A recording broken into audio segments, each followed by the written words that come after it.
good. Tell me when. Laissez le bon temps rouler, baby. Rolling. My name is Dottie Northup. In this house, I was known as Dottie B.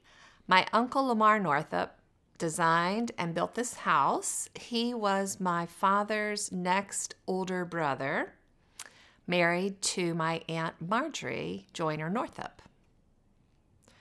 My name is Dottie Northup. I go by Dottie B, especially to my cousins. And I'm sitting in the house that they grew up in, that their dad, Lamar Northup, designed and built. He was my father's brother, next oldest brother, one of 5 kids who grew up in Winston-Salem, North Carolina. Second. That was great. We're going to continue rolling. I forgot. Did you grow up in Winston-Salem at all? Mm-hmm. Early on? Yes. So, when you were younger, when I was young, So tell us about your younger years, Dottie. When I was young, while I didn't grow up in this house, I spent a lot of fun years hanging out here with my cousins, Thomas, Jan, and Lisa.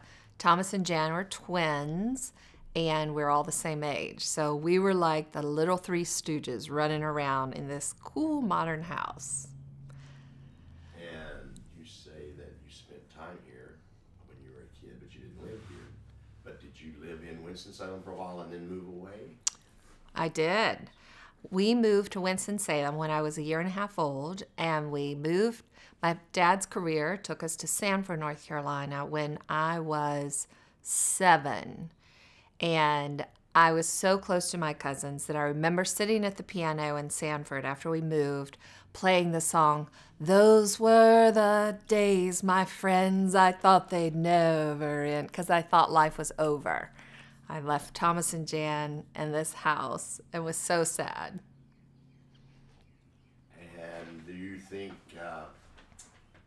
did you reflect on this house when you were in Sanford quite a bit, or was it something you knew you'd be back here for holidays? Or, I mean, you're still a close family, but was it, as a kid, does it seem like forever away?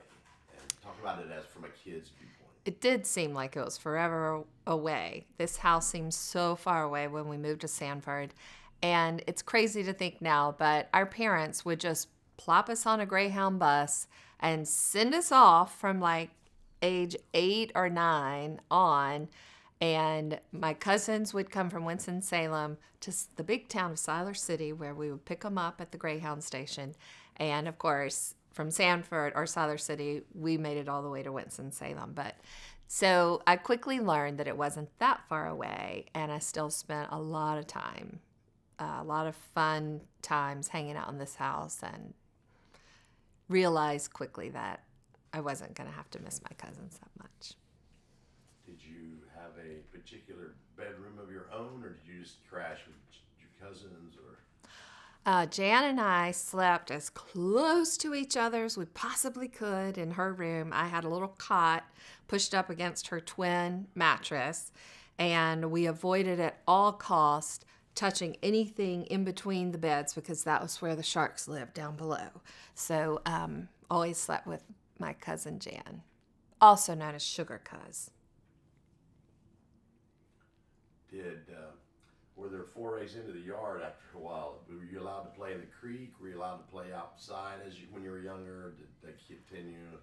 We spent a lot of time outside of this house as well, and we would just roam the neighborhood. We played down in the creek. The backyard at the time was all gravel, and Thomas and Jan, as soon as it was 68 degrees, Aunt Marjorie let us go barefooted, and I had tender little toes, and Thomas and Jan had feet that were like sandpaper, I guess, or leather, and they'd go running across the gravel and leave me behind barefooted, going, ow, ow, ow, ow. So that's kind of a big memory there. Also, we would run around the corner to St. John's church and play on the playground. And their older sister Lisa would scare us to death every time, and we'd run screaming home. We played in the creek some. That was always fun, building little dams. There was a cute little playhouse out in the back that eventually was used as a chicken house.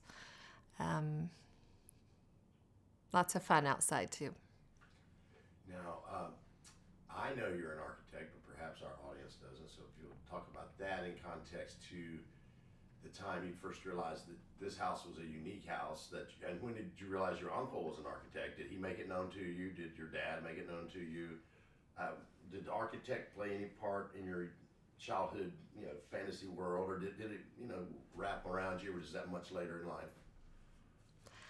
It's almost as though when I was a child, I always knew this house was really different. It's sort of one-story house, one-story house, one-story house, all conventional, and all of a sudden, bam, here's this mid-century modern house with a flat roof. I always knew it was really unique, but it's almost as though I was looking through a lens as I was growing older and older, and things became more and more focused. And when I suddenly was made aware that my uncle was an architect, he studied in Chicago under Mies van der Rohe, and his work, as I learned about Mies van der Rohe myself, I learned that his work is very, very Miesian, very reminiscent, very utilitarian, very practical, but also beautiful in its purity.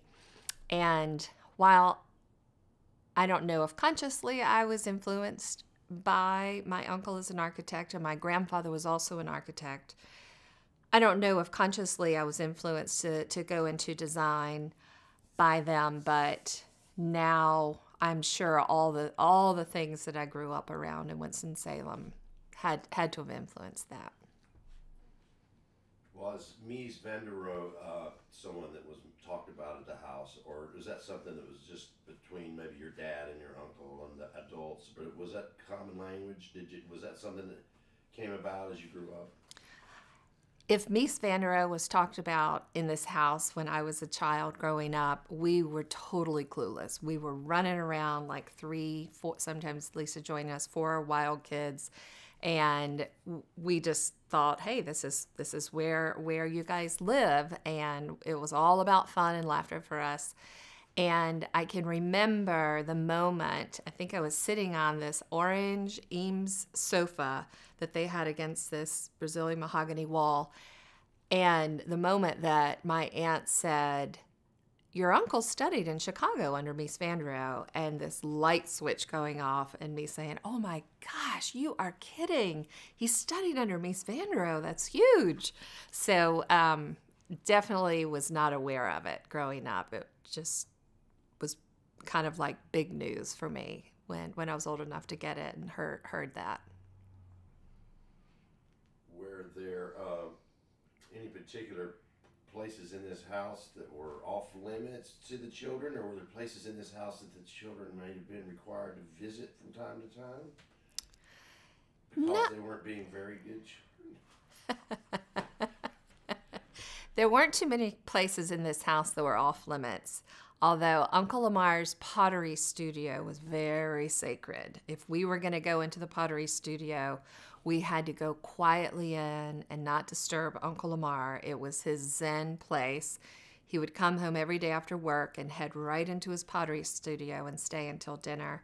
But there was one place where we were always sent if we got in trouble, and that is where I'm sitting now in the Eames chair, although we didn't understand it was Eames chair. We thought it was called the mean chair because that's where we had to do time out. And so to this day, we call this the mean chair, and have a lot of fond memories. While I didn't have to sit in it too much because I was on good behavior visiting someone else's house, there were lots of moments that cousins were sent to the mean chair.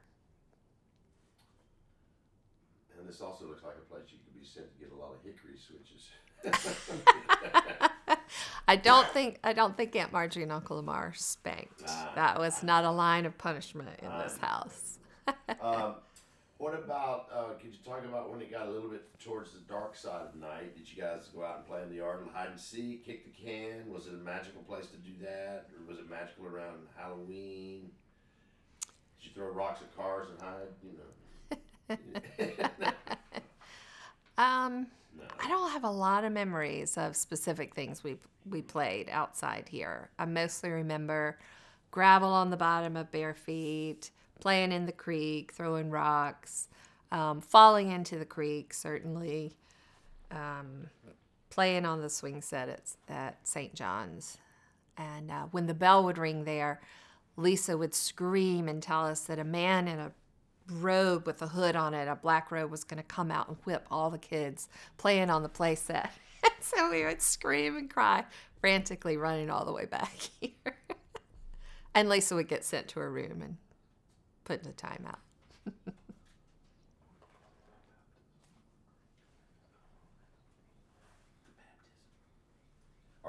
Is that lamp also an example of some of his pottery? Did he create that lamp? Is it a... This amazing piece of pottery is one of Uncle Lamar's pieces, and this is kind of a signature piece of his because of these little holes that he meticulously and so perfectly cut out one at a time by hand.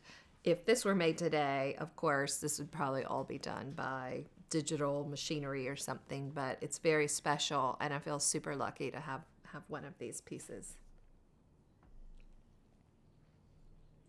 Excuse me.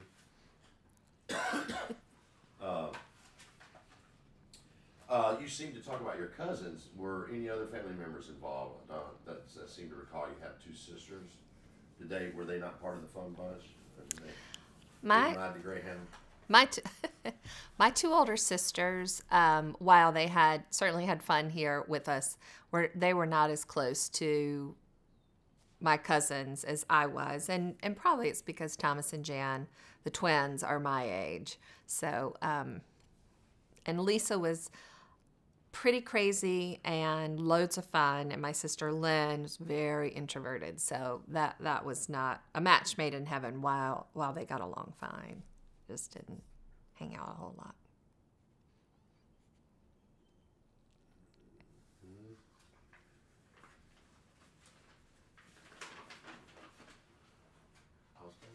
Was there music at the house over the years, whether listening or playing, singing?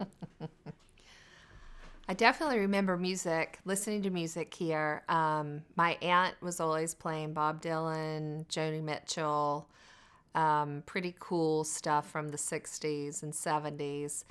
And I can remember as a kid, me and Thomas and Jan putting on a show, pretending we were the Archies and performing the song Sugar to my aunt in the living room, which is pretty fun. And it was a time in my life, I remember this so distinctly, when my cousin Thomas was saying, I can't remember the lyrics, I can't do this. And Aunt Marjorie teaching us that when you're lip syncing and doing a performance, not actually singing, you don't really have to know the words. You can just move your mouth and pretend like you know them. And all of a sudden the performance continued. So that's a fond memory, the Archies. Was there did your aunt and uncle entertain much in this house as far as you know? I know you didn't live with them, but did they have large parties or dinner parties? And was there gatherings at Christmas, holidays here? Did most people want to come to this house in the family? My aunt and uncle entertained here quite a bit, and my aunt continued that tradition even after my uncle passed away. She had many fun parties. The two of them did. They had our full extended family here a lot for holidays and just for gatherings. And my uncle, after he retired from architecture, he started designing and making sculpture, really beautiful sculpture out of concrete and sort of chicken wire or lath forms. And they would have events to sell the pieces, and all of the money went to local charities, which was really fun. And those were really fun events. My aunt loved giving tours of the house to the local American Institute of Architects, the local branch, I guess you would say, for instance, or to other groups who had interest in the house. And I think one time somebody did a professional video of it, and it aired on PBS, which was very cool too. Not that it's super important, but it's in the world of entertainment. But did the family sit much? Because TV came about, came popping in the 60s. Was there a lot of TV watching over here in this room or any particular part of the house? Or were certain areas more sacrosanct than others? Lamar didn't think of this as a holy house necessarily. It was just a place where they lived and watched TV and ate food. Is that correct? TV was not a huge deal in the house, and I wouldn't say that my aunt probably didn't watch a lot of TV. And when we were here, we were always coming up with fun, sort of creative things to do and didn't watch a lot of TV. But the TV, I loved how my uncle designed, sort of incorporated in the furniture plan for this room, the specific location for the TV. And that was right over here. And there were 2 chairs that faced the TV. And he watched a lot of sports. So on the weekends, on Saturdays, I really remember him sitting in his chair watching TV a lot. Even if Aunt Marjorie wasn't around, he was supposed to kind of be taking care of the kids. We could get away with doing a lot because he was so focused on TV. But there were 2 chairs in front of the TV, and they were swivel chairs, so you could turn them around and be part of the living room conversation, or you could turn them back around and face the TV. And then I think in later years, there was a TV down in the playroom in the basement.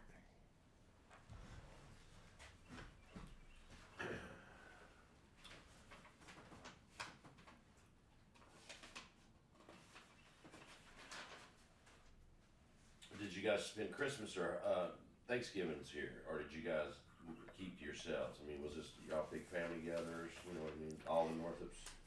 We would typically gather in Aunt Marjorie and Uncle Lamar's house the week between Christmas and New Year's. We would kind of get together with extended family.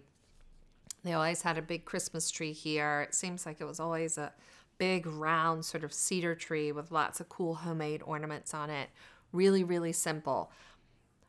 Mies van der Rohe's famous saying is less is more. And my aunt and uncle definitely lived that phrase throughout their entire lives. Not only with their house, with their cars. I remember my uncle for a while had a Chrysler K car, I think it's called.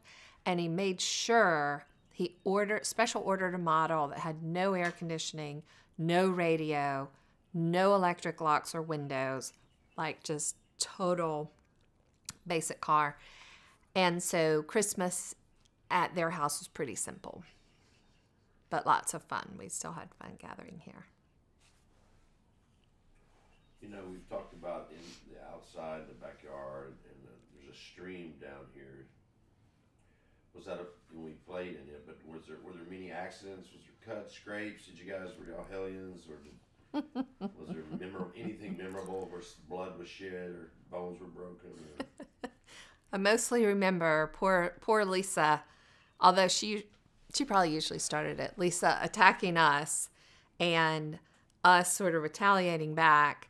And she would push, Jan was such a sweet kid, she would push Jan so hard that all of a sudden Jan would just decide she had had too much, and she would end it all with a big elbow drop on top of Lisa's back. And Lisa would die laughing, which would turn into a big cry and run downstairs. But one of the main things I remember for some reason is cousin Thomas had a really, really hard head, and he would knock into something with his head and hardly know he had hit anything, but he would just break stuff all the time with his head, like Uncle Lamar's beautiful pottery towel hooks that are still in this bathroom. He had to replace, I'm sure, many times because Thomas would conk his head into them. But I don't remember any major accidents. You remember anybody being baptized on the property? Yes. I'm not sure I should tell that story because I think my aunt told me to keep it a secret. Okay. Sorry. Did you ever help Aunt Marjorie with cook meals? We did. We cooked meals. I can remember for some reason helping my aunt one weekend make egg salad. And I don't know if we were entertaining, but I remember her saying, "Oh, you know how to make egg salad? Great. Why don't you make that?" So I remember making egg salad for some reason. And I can't really remember cooking much. I also remember discovering fresh blueberries here, and that was just amazing. I don't know why I'd never had a fresh blueberry, only frozen, but we just love the fresh blueberries. Would Lamar and Marjorie stay up late on weekends and let you stay up late with them when you were here visiting? Did you get away with stuff? Did you kids stay up late making noises and raising canes? We got to stay up pretty late on the weekends. Aunt Margie and Uncle Lamar, it seemed late to us. It was probably, 11 o'clock or something. And we always got in trouble for giggling after bedtime and talking. And Jan's room was right next to Aunt Margie and Uncle Lamar's. And the only thing dividing was a millwork closet. That was the dividing wall between the two. And I can remember one night, I bet we were maybe 8 or 9 years old, and Jan, for some reason, was on this little kick of making a very realistic and very loud siren noise. And so I remember one night after dark, or after bedtime, Aunt Margie and Uncle Lamar were in bed, their lights go out, and I dared Jan to make the siren noise. And she made it really, really loud. And out of bed, here comes Aunt Margie. Walks right into the bedroom. She's like, I told you to. It was lights out. You needed to go to bed. Dottie B, come with me. You're getting in bed with us. And I was mortified. I had to sleep in a full-size bed between my aunt and uncle. I slept like stiff as a board. I probably didn't get one wink of sleep that night. And my cousin Jan was also mortified, like, oh, they got Dottie B instead of me. So needless to say, we never did anything like that again. Were there pets to be found around this house? Oh, there were. Sweet, sweet Saint. I can't remember his full name. He was... Wait 1 second. Will you start that again in just a moment when this car passes? Yes. Okay. And tell us what we were talking about, too. We had a dog named Saint. I remember... One second. Oh. Thank you. I remember Aunt Margie and Uncle Lamar coming home with the cutest, I think it's called I always thought it was a Bellington Terrier, but I think it's Bedlington Terrier maybe. Anyway, it was this light bluish gray. It looked like a little baby lamb. His name was Saint. And he had a whole long line of names. Saint, da-da-da-da-da-da. And Saint was the funniest little dog, like a little baby lamb. And when Uncle Lamar would feed Saint, for some reason he would lay down by his food bowl and sort of lay his head to the side and lick his food out the side of his mouth. It was the funniest thing. Uncle Lamar would cook him special food, make him special meals. And the worst thing was every single day, Aunt Marjorie knew I was an easy target. Dottie B, will you go walk Saint for me, please? Because we had to put Saint on a leash and walk him around the neighborhood. So, but anyway, it's the cutest, sweetest dog.